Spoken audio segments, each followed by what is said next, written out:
So हामीले चाहिँ hotel check in गरिसक्यौँ एन्ड वी हेभ सेटल्ड अब सबै हाम्रो सामानहरू। अब चाहिँ हामी किनभने हामी बिहानैको फ्लाइटमा थियो नि त, सो केही पनि खाएको छैन।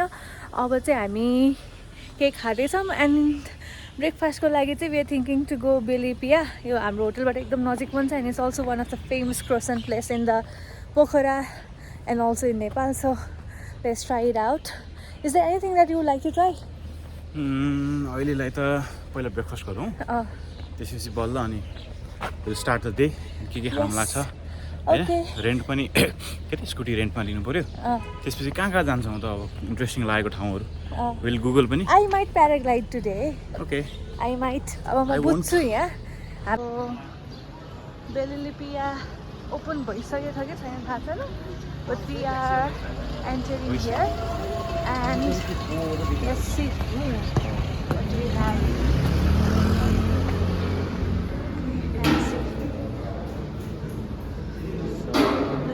So यो चाहिँ लेक साइडको भ्यू भयो। हामीले चाहिँ चिया नास्ता गरेर लेक साइडमा आएको छौँ। भर्खरै बिहानको 9:30 जस्तो भएको छ अनि मान्छेहरू बिस्तारै आउँदै हुनुहुन्छ। सबै कुराहरू ओपन हुँदैछ है अनि एकदमै शान्त छ। हिमालहरू पनि देखिरह, छोराजन पनि देखिरह।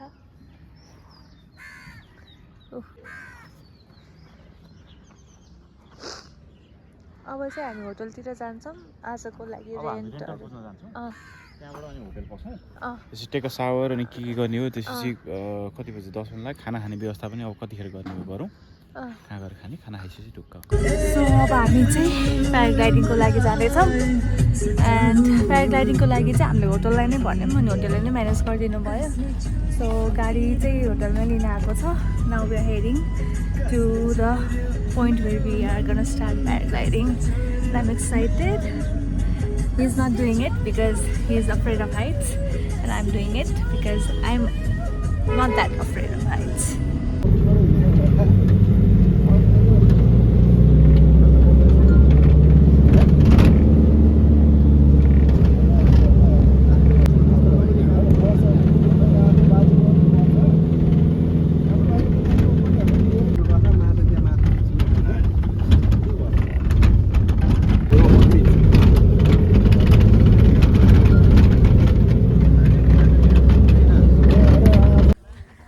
हामीले चाहिँ अहिले होटलबाट भन्दा आएछ गाडीबाट तल झरेर अनि टेक अफ गर्ने ठाउँतिर जाँदैछौँ। सो अलिकति हिँड्नु चाहिँ पर्ने रहेछ, बाटो चाहिँ यस्तो छ, अलिकति चाहिँ हिँड्नु पर्ने रहेछ है। अब हामी हिँड्दै गइरहेछौँ, त्यहाँ माथिबाट टेक अफ हुन्छ। This is the view. एउटा दुईटा प्याराग्लाइडिङ देख्न सकिन्छ। ओके टेक अफ यहाँबाट हुन्छ। So I think ready to take of.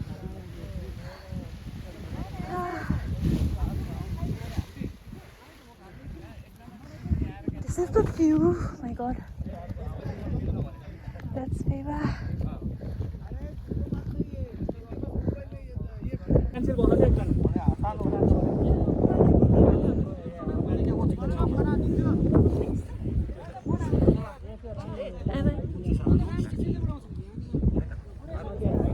Weight गरिरहेछौँ हामी सबैजना आफ्नो आफ्नो टर्नलाई। टर्न रेडी भएपछि चाहिँ गियर्सहरू लगाएर okay it's taking off I guess.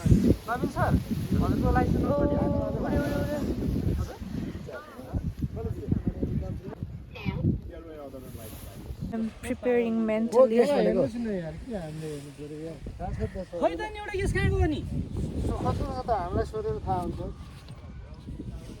Take off गर्दै हुनुहुन्छ है उहाँले, टेक अफ गर्न रेडी हुनुहुन्छ, स्ट्रक गर्दै हुन्छ पाइलटले।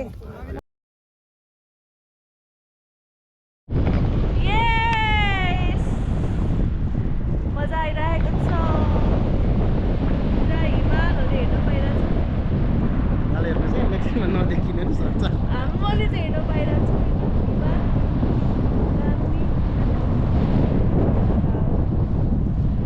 रोशन दाइ हेर्न त, रोशन दाइले भन्दा टेक अफ गर्नुभयो।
गर्थ्यो डर लाग्छ गर्नु फोर्स गर्नै मन लाग्यो गर्न पर्छ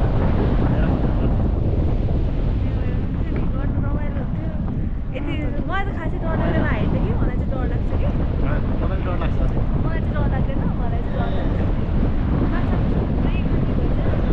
अहिले यसपालि त अस्ति टिकटक भाइरल भएको थियो नि काला पत्थर के भन्दै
खेल्नुहुन्छ थोरै हुन्छ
अलिक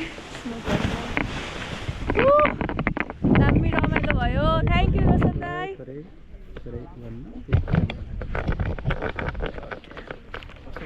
ए बब्बाल दामी एकछिन चाहिँ कस्तो मोसन सिकनेस हुँदो रहेछ भमिट होला जस्तो भएको थियो पछि फेरि आफै डिस्ट्र्याक्ट गरिदिनु भयो दाइले अब यहाँ भिडियो फोटो दिनुभएको दाइले तिमीले मिस गर्यौ यार गर्नु पर्थ्यो हजुरलाई धेरै सम्झिनु भएको थियो नि अब के गर्दै आफ्नो लास्ट फ्लाइट डराउनु हुन्छ पनि भन्नुभएको छ भिडियोमा नि भिडियोमा नि छ तपाईँ डराउनु भएको छ भने म मैले अघि नै तिमीलाई सुराजन भनेर सुनेको थिएँ आजदेखि सुन्नु त म कम पुरै यार टाइम लाग्छ है टोटल डिस्टेन्स कति लाग्छ है कहाँ हो यहाँबाट स्ट्रेट कि हैन अब भनौँ ऊ न त्यहाँ माथिबाट स्टार्टिङ ल्यान्डिङ पोइन्टदेखि